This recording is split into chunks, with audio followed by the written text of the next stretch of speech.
Tatanga-tanga ang gobyerno. Mag-isip kayo.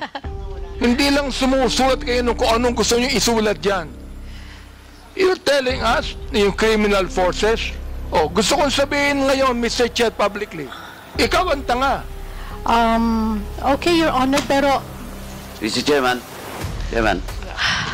Mr. Chairman. Representative Ponduano. Mr. Chairman, just a matter of protocol. May I move to strike out the statement of the Chairman Abante Second. addressed to MJ. Second, Mr. Chair. Thank you, Mr. Chairman. Any objection?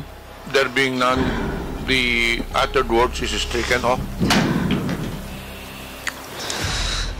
Any further questions? I rest, Mr. Chair, and thank you so much. I'm not angry at you, Miss MJ. We're just ferreting the truth here. Ano? Okay, Your Honor.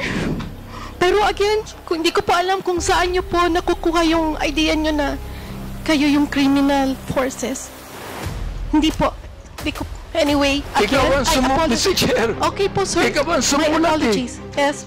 Okay. My Sinulat apologies. mo yun eh. Okay po, tanga po ako, sir. My goodness.